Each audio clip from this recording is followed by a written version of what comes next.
encore cette affaire. Il y a une mise en situation qui a eu lieu aujourd'hui pour retrouver le petit Émile. Et un habitant du village témoigne chez nous ce soir, puisqu'on l'avait annoncé il y a quelques jours. L'enquête avance depuis, puisqu'une mise en situation a été organisée. Elle a lieu aujourd'hui. Qu'est-ce qui se passe, Michel ?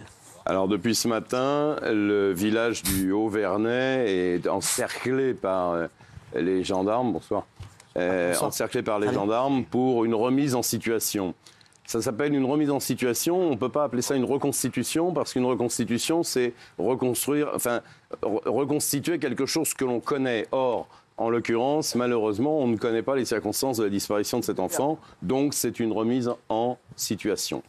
Et donc là, il y a 2 juges d'instruction, une 50aine de gendarmes. Le village est entièrement bouclé. Les journalistes étaient tenus à 1 kilomètre de distance. Et ils ont recommencé, ils ont remis en situation cette journée du samedi 8 juillet 2023. La reconstitution commence à la fin de la sieste de l'enfant, c'est-à-dire vers 16h30. On sait qu'il a été changé, qu'il est ensuite parti dans le jardin, qu'il a joué, que le grand-père chargeait la voiture parce qu'il avait décidé d'aller faire poser des clôtures. Et l'enfant était à côté, et à un moment donné, cet enfant disparaît vers un peu avant 18h.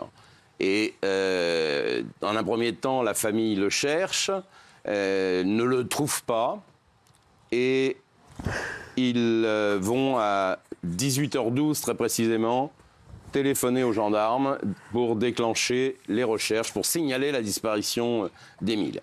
Donc, l'idée de faire une remise en situation, si vous voulez, c'est un acte judiciaire important parce qu'il permet de confronter les différentes déclarations des uns et des autres. Tous les gens, il y avait 17 personnes convoquées. Et donc, ils ont fait comme une grande pièce de théâtre. Ils ont rejoué ce qu'ils ont vu, ce qu'ils ont fait ce jour-là. Et évidemment, tout était filmé, enregistré. Et puis également, il y a des gendarmes spécialisés dans le comportement des témoins. Vous savez que, par exemple, les douaniers, lorsqu'ils interpellent une douane, un individu, en fait, ils arrivent avec le faciès du personnage à savoir s'il a quelque chose à se reprocher ou pas. Donc, il y a des gens qui sont très forts pour ça, mais qui transpirent, qui ne regardent pas où il faut, enfin bon. Et donc, il y avait effectivement ce type d'opération. Donc, après, il n'y a a priori pas eu de résultat exceptionnel. Alors, pour l'instant, on n'en sait rien. Ouais. Mais ce qui est sûr, c'est qu'on a les 2 témoins, les 2 jeunes gens qui avaient vu Émile ce soir-là, l'un à 17h, l'autre à 17h15. Au départ, ils donnaient 2 directions différentes. En réalité, ils sont revenus, ils se sont remis d'accord. Et donc, tout le monde a rejoué ce qui s'est passé ce samedi 8 juillet. Et maintenant, il va y avoir un travail d'analyse pour vérifier si ce qui a été filmé cet après-midi, enfin dans la journée, correspond à ces déclarations qui ont été faites il y a 8 mois.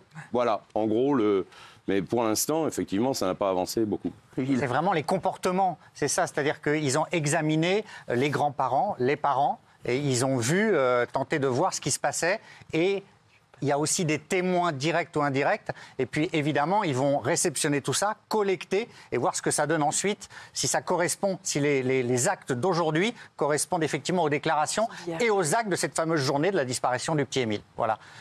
Et on a un habitant du village, Gilles, qui est déjà venu nous voir. Qui est déjà venu nous voir, voilà. Merci Gilles d'être là. Et qui, lui, est très intéressant parce que, évidemment, vous êtes un protagoniste essentiel puisque vous en avez marre de la suspicion généralisée qui se passe dans le village. Mais c'est plus possible de vivre là-bas. Gilles, comment ça se fait qu'on n'ait pas encore d'infos sur cette affaire? C'est pas possible. C'est incroyable, vous qui êtes dans le village. Pas d'infos, comme disait justement Michel. Aujourd'hui, c'était la corrélation entre tous ces éléments et le réel, quoi.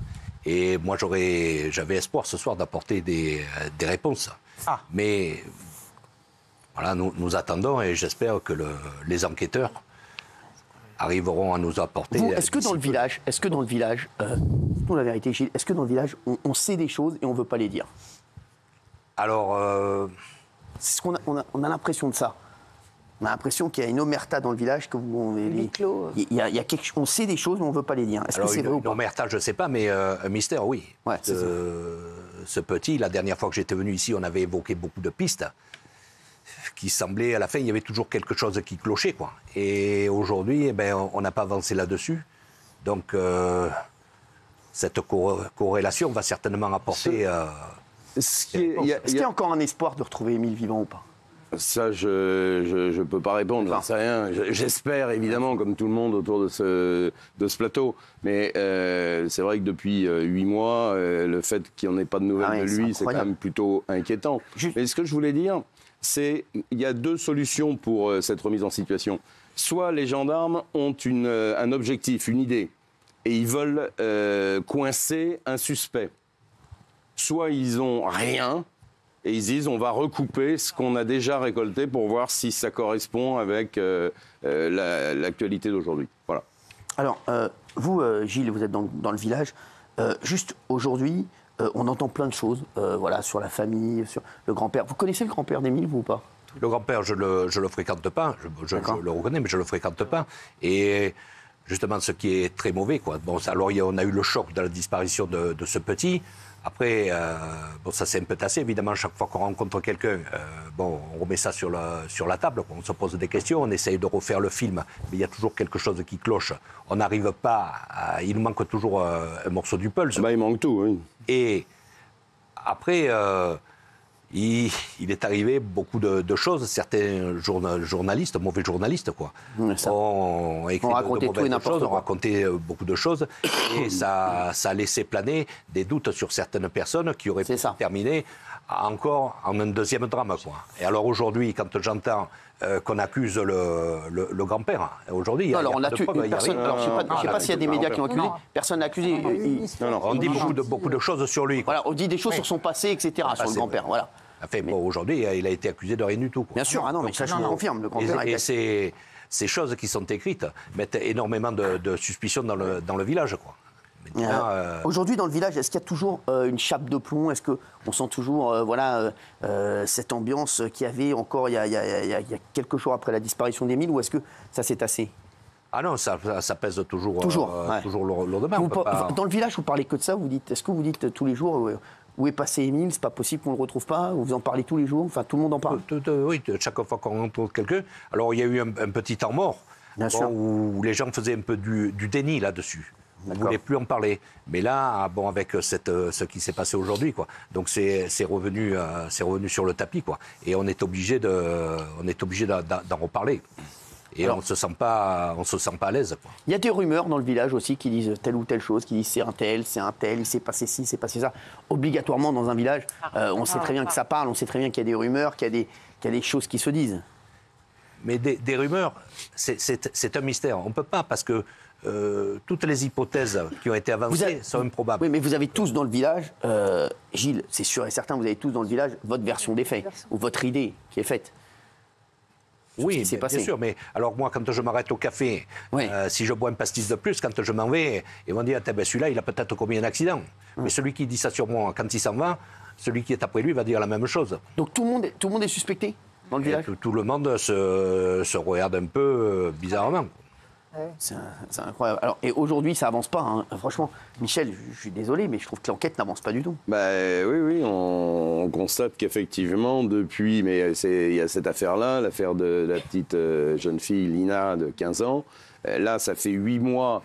Alors, les enquêteurs ont travaillé, ça c'est une certitude. Ils ont suspecté à un moment donné quelqu'un qui vous est proche, je crois, que vous connaissez bien. Parce qu'il conduisait comme un dingue dans le village et qu'on pensait à ce moment-là qu'Émile avait pu être tamponné par un véhicule qu'il aurait conduit. Il y a eu des perquisitions effectuées chez lui, il a été entendu à de nombreuses reprises, il a été désigné comme un suspect potentiel et en réalité tout ça n'a mené à rien. Ensuite il y a eu cette histoire de dalles de béton. Oui, on ne va pas tout refaire, hein, Michel, mais juste... voilà. Ce que je veux dire, ce que j'aimerais savoir, c'est est-ce que dans le village, c'est ça qu'attendent les téléspectateurs aujourd'hui, je pense, ceux qui nous regardent, est-ce que vous avez des idées de ce qui s'est passé ou pas du tout? Des idées, non. On n'a pas de. Vous n'avez pas une idée, Non, on réfléchit, mais on peut pas. Mais il y a des choses qui se disent quand vous dites vous allez au café le matin, etc. Il y a des mecs qui doivent parler de ça, qui doivent dire oui, c'est un tel, c'est un tel, c'est un tel. Même nous d'ici, on entend des rumeurs. Non, mais alors ce sont de fausses rumeurs et il faut faire très. Vous avez très entendu attention plein de versions. Les rumeurs. Mais tout ce que les gens annoncent, comme on va prendre l'exemple de l'enlèvement, quelqu'un qui serait venu enlever le petit, donc il aurait fallu savoir qu'à 17h15 il allait sortir. Et donc, il aurait fallu l'attendre. Et l'attendre, on ne peut pas l'attendre. La départementale est très étroite, quoi. Donc, une voiture garée empêche la circulation. Donc, quelqu'un aurait remarqué la voiture. Et quand on arrive en haut au Vernet, autour du jardin, il faut faire une manœuvre. Et vous disiez... Donc, quand le village est très tranquille, quelqu'un qui veut manœuvrer une voiture, on lève la tête instinctivement et on voit, ah ben tiens, c'est la voiture de Paul, de Jacques. Vous êtes en train de dire que c'est quelqu'un du village, du coup, alors. Oui, c'est ça. Ah non, j'ai pas dit ça, non. Bah, si, c'est pas quelqu'un qui l'a enlevé en planquant, entre guillemets, et en surveillant le domicile du grand-père pour attraper cet enfant. Si jamais ça avait été quelqu'un du village, tous les enquêteurs qui étaient là ont fouillé, refouillé les maisons plusieurs fois, les voitures. Il est venu 3 types de chiens, donc monsieur, c'est pas quelqu'un de là. Monsieur, si vous dites que c'est pas un enlèvement de quelqu'un d'extérieur, ça veut dire que c'est quelqu'un du village. Mais si ça avait été quelqu'un de village, il aurait dû emporter l'enfant, puisqu'on l'a pas retrouvé. Et personne n'a vu de voiture partir. Ouais. Et puis partir donc à pied. c'est pas quelqu'un du village. D'accord. Merci en tout cas d'avoir été avec nous, Gilles. On va revenir